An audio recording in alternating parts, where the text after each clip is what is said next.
pasangan OJJ ini gimana dalam 3,5 tahun kemudian melakukan perubahan yang pasti signifikan, bukan? Ya, jadi gini Mas Bangkit, apabila memang nanti saya diberi amanah, ya, saya kan sudah membuat visi misi dulu. Jadi menjelang saya nyalon, saya kan nggak mungkin nyalon kok iseng nyalon kayak gitu ya. Jadi saya harus punya semangat.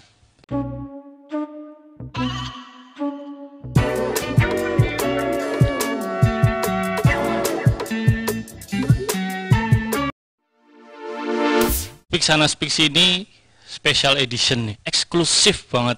Bakal kita ngobrol dengan orang yang sangat luar biasa, yang pasti ditunggu-tunggu untuk diajak ngobrol, untuk diajak nyepik, karena kemarin-kemarin sudah banyak banget yang usul orang ini harus diajak nyepik nih. Nah, spesialnya malam ini adalah Speak Sana Speak Sini kerjasama dengan Ruang Aspirasi Purbalingga, grup Facebook yang sedang naik daun. Nah, kita malam ini ya teman-teman, kita mau ngobrol dengan orang yang sedang berjuang. Berjuang apa ya? Berjuang mendapatkan dukungan dari masyarakat Purbalingga. Karena orang ini namanya adalah Pak Zaini Makarim, atau lagi beken disebut Kang Zeni. Calon wakil bupati dari pasangan Oji Zaini, mencalonkan diri sebagai calon wakil bupati Purbalingga, dan kemudian berpasangan dengan Muhammad Zulhan Fauzi ya. Iya, betul. Punya konsep perubahan. Betul. Salam perubahan gitu ya tagline-nya. Betul, ya. Nah, betul.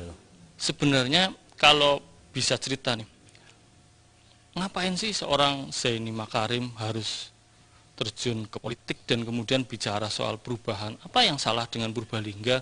Kalau saya dengar dari orasi politik kemarin ya, waktu di deklarasi itu, banyak nih fakta-fakta yang coba diungkapkan. Hari ini, gitu kan? Hari ini, gitu. Ada apa dengan hari ini di Purbalingga? Iya, iya. Jadi, Mas Bangkit, saya melihat selama ini Purbalingga begini-begini saja. Ya, kurang mengalami kemajuan, sehingga saya bersama Mas Oji itu kepengen mengadakan semangat perubahan. Semangat perubahan itu adalah untuk perbaikan di semua sendi-sendi kehidupan. Intinya adalah bagaimana untuk meningkatkan kesejahteraan masyarakat lewat perubahan itu sendiri. Tapi kan itu janji yang umum ya Kang ya, kalau ngomong perubahan dan kemudian kesejahteraan. Sebenarnya apa sih yang harus diubah dari Purbalingga yang gini-gini aja kalau menurut tim OJJ ini? Iya, begini, saya melihat di Purbalingga itu tahun sekarang dengan 5 tahun yang kemarin hampir relatif sama kondisinya. Jadi belum ada perkembangan yang signifikan, baik itu infrastruktur ataupun kesejahteraan masyarakatnya. Jadi saya melihat di Purbalingga ini perlu ada pembenahan, perlu ada seorang pemimpin yang punya inovasi, gebrakan, kreativitas untuk menuju Purbalingga lebih maju. Seperti apa Kang? Kalau ngomong perubahan, sebenarnya merubah dari contoh kita kasih contoh deh ke masyarakat. Sebenarnya apa sih yang pengen dirubah dari OJJ ini ngomong misalnya di bidang pendidikan, kesehatan, atau tadi infrastruktur gitu ya? Gimana Kang?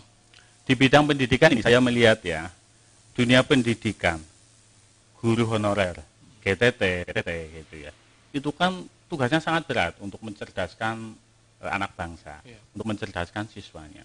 Tetapi kesejahteraan di sini dia sangat terabaikan. Kalau minimal, kalau memang nanti saya diberi amanah bersama Mas Oji memimpin Kabupaten Purbalingga, kita kepengen guru honorer minimal mendapat gaji itu sebesar UMK. Masa guru honorer kok kalah dengan karyawan pabrik rambut? Itu. Mungkin Kang, dengan itu kan ngomong budget ya, kita kondisinya budgetnya juga pasti Kang Zeni sudah tahu. Nah, kira-kira gimana Kang? Dari mana strategi bahwa oke, ini sebenarnya bisa UMR gitu ya, dengan jumlah GTT atau pegawai yang lain banyak lah. Gimana Kang? Cara berhitungnya gimana? Bisa. Jadi kita kan ada APBD ya. APBD nanti kita hitung. Kita hitung secara proporsional, kita hitung secara skala prioritas, mana-mana yang lebih prioritas kita utamakan, kita laksanakan dan sebagainya. Jadi hal-hal yang kira-kira belum begitu prioritas bisa kita pending.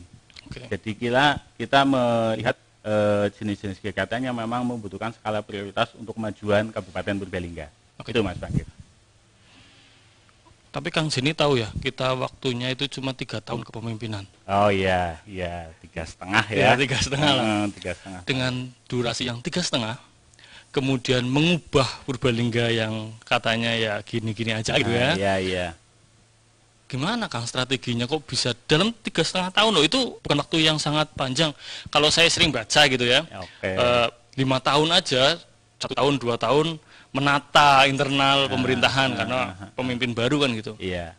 Sementara 3 tahun kemudian baru Iya, berjalan gitu. betul. Nah, cara hitung pasangan Oji Zeni gimana dalam 3,5 tahun kemudian melakukan perubahan yang pasti signifikan bukan? Ya, jadi gini Mas Bangkit, apabila memang nanti saya diberi amanah ya, Oke. saya kan sudah membuat visi misi dulu. Oke. Jadi menjelang saya nyalon, saya kan nggak mungkin nyalon kok iseng nyalon kayak gitu ya. Jadi saya harus punya semangat bagaimana agar Kabupaten Purbalingga itu lebih baik. Lah, hari ini dari bulan-bulan kemarin saya sama Mas Oji itu selalu roadshow lah istilahnya. Roadshow menyapa masyarakat dan sebagainya. Kami juga menggali aspirasi dari masyarakat dan sebagainya, ruang aspirasi itu untuk memberi masukan ke kami, ke kami. Jadi artinya kita itu sudah merencanakan dulu. Merencanakan dulu. Jadi nanti begitu kita memang diberi amanah dan kita dilantik, kita langsung gaspol. Kita langsung melaksanakan program-program. Iya, karena kita dengan membuat program, janji-janji program kerja dan juga visi misi, kita sudah menyesuaikan kondisi yang sekarang. Jadi nanti tidak ada diskusi-diskusi lagi, ya. Ayo langsung jalan dan sebagainya. Jadi kira-kira seperti itu, Mas Bangkit. Seperti apa Kang? Contoh visi yang kemudian sudah dirancang hingga teknis dan kemudian setelah dilantik tancap gas, tidak ada program 100 hari atau bikin 100 hari dan sejenisnya. Iya, kalau saya tidak terlalu mengutamakan program 100 hari. Oke, saya berpikirnya jangka panjang. Jadi selama satu periode itu. Apa artinya 100 hari saya menunjukkan kebijakan, tapi hari ke 101 sampai berikutnya stagnan gitu. Jadi saya malah kepengennya grafiknya kayak gini. Gitu. Smooth, semakin sana semakin naik dan sebagainya. Harapan saya seperti itu. Lah 3,5 tahun itu bukan waktu yang pendek, Mas. Itu lama. Justru dengan waktu yang 3,5 tahun ini tantangan bagi saya, tantangan bagi Mas Oji, bagaimana kita bisa menunjukkan kontribusi ke masyarakat, bagaimana kita bisa menunjukkan bahwa kita mampu dengan 3,5 tahun. Makanya kalau dengan 3,5 tahun kok kita pola pikirnya lambat, ya akan berat. Lah, alhamdulillah, insya Allah saya kan masih muda, Mas Oji masih muda. Berapa tahun Kang? Saya usianya 44. Ya, 44 masih muda lah, 44 ya. Saya kelahiran 76. Mas Uji usianya 48, selisih 4 tahun, sehingga insya Allah masih energik lah. Energik, masih dinamis dan sebagainya. Mungkin sekarang banyak netizen agak gegetan dengan contoh konkret Kang. Kita ngobrol konkret aja karena memang kalau ketemu calon ini memang harus konkret. Iya. Kalau ngawang-ngawang nanti repot juga. Siap. Gimana Kang? Kasih dong saya gambaran sebenarnya program apa dan seperti apa akan dieksekusi dalam 3,5 tahun dan ini impact-nya luar biasa di sektor yang tadi bilang prioritas gitu ya. Iya. Jadi begini Mas, di Purbalingga itu tingkat kemiskinan masih sangat tinggi. Tingkat kemiskinan 15% atau berapa nggih? Ranking di Jawa Tengah kita ranking 5 tingkat kemiskinan. Sehingga kalau ibarat kita lagi sekolah,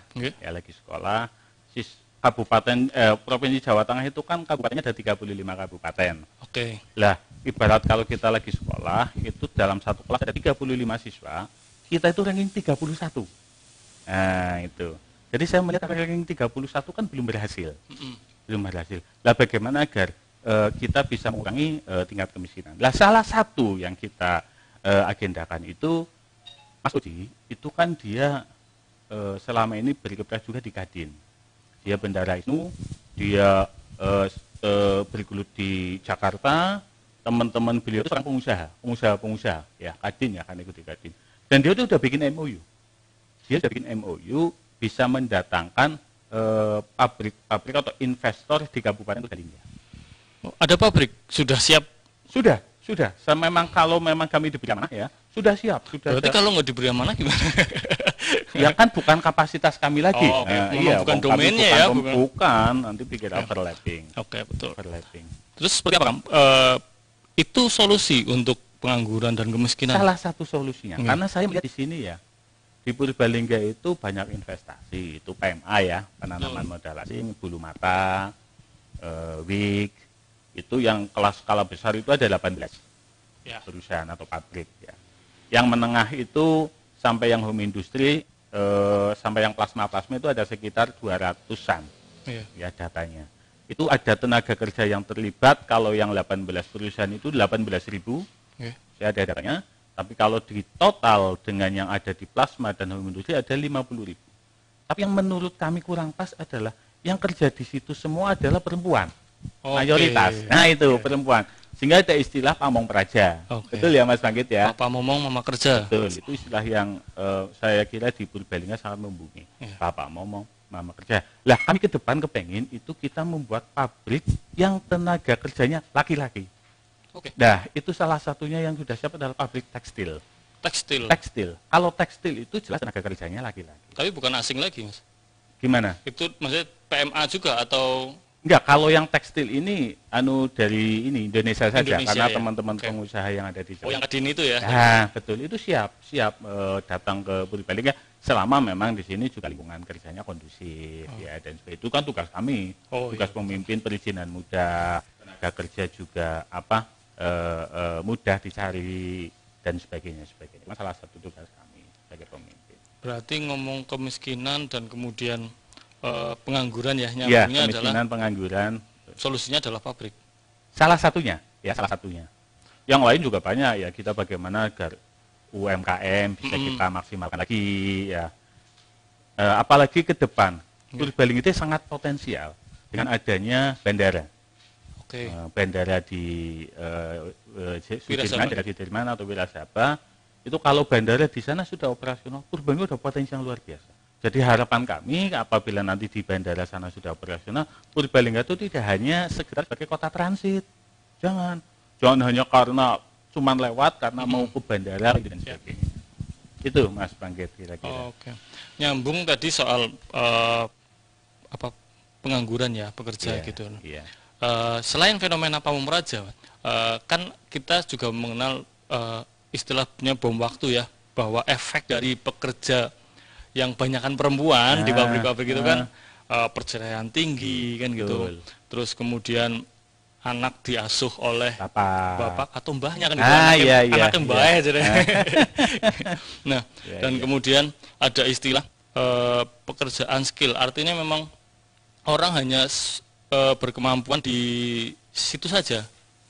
Cewek-cewek kan perempuan sekarang lulus SMA, SMK, kemudian masuk ke pabrik itu aja kan? Betul. Tidak memiliki pilihan skill. Betul. Nah, ini gimana Kang? Kalau misalnya kemudian pilihannya adalah kemudian mendatangkan lagi pabrik, atau kita punya solusi yang lain nggak sih sebenarnya untuk mengatasi hal-hal gitu? Iya, memang dampak negatif ya. Dampak positifnya tadi ada 50 tenaga kerja bekerja di pabrik rambut. Tapi dampak negatifnya adalah memang jadi orang itu sekarang kalau sudah SMA lulus pengen kerja di pabrik rambut. Betul. Tidak ada niatan atau semangat untuk melanjutkan ke perguruan tinggi ya atau apa, sehingga itu juga mengurangi kreativitas dan sebagainya. Lah pabrik rambut bela kayak kansane, kayak tanggane kayak gitu. Itu memang salah satu dampak negatif adanya pabrik rambut itu. Terus gimana Kang? Ada solusi yang mengatasi itu enggak, selain nanti kan ceweknya sudah nih terperangkap gitu ya, tanda kutip gitu. Terus kemudian sekarang cowoknya masuk ke lini pabriknya gitu. Seperti apa akan mengatasi? Ya takutnya kan memang problem itu kemudian tidak tersolusikan gitu. Ya jadi begini, yang pertama kita lakukan. Kemarin kebetulan kemarin sore ini, hari Kamis sore itu saya ngobrol-ngobrol dengan HRD, perwakilan HRD perusahaan-perusahaan yang ada di Purbalingga, di Hotel Galing. Kalian saya makan malam di sana bareng dan sebagainya. Jadi banyak masukan-masukan dari pengusaha-pengusaha itu ke saya. Salah satunya adalah jangan membuat pabrik bulu mata lagi di Purbalingga. Itu poin pertama. Karena kalau kita membuat pabrik bulu mata lagi, nanti bisa persaingan tambah tidak sehat. Ya, bisa tidak sehat karena dengan adanya pabrik baru, dia bisa ngambil tenaga kerja ngerayu yang kerja di sana dengan gaji dinaikkan atau apalah ya, harapan-harapan lebih tinggi dan sebagainya. Sehingga dia pindah ke sini. Itu yang kedua, yang alasan. Yang kedua, menjadi harga juga bersaing tidak sehat dan sebagainya. Itu pertama, kami tidak mendatangkan investor bulu mata lagi di Purbalingga. Yang kedua, kami juga mengutamakan tadi kalau ada investor datang di sini, bagaimana dari yang kerja itu adalah yang laki-laki. Jadi bagaimana kita sering melihat, kan sangat prihatin, orang kerja kalau sore itu banyak sekali tukang ojek atau suaminya atau apa, ojek cinta jemput, Kang istilahnya. Ojek cinta jemput di depan pabrik dan sebagainya. Itu kira-kira itu Mas Bangkit. Oke, jadi memang masalah utama yang kita hadapi adalah kemiskinan gitu ya versus sini. Yang kedua,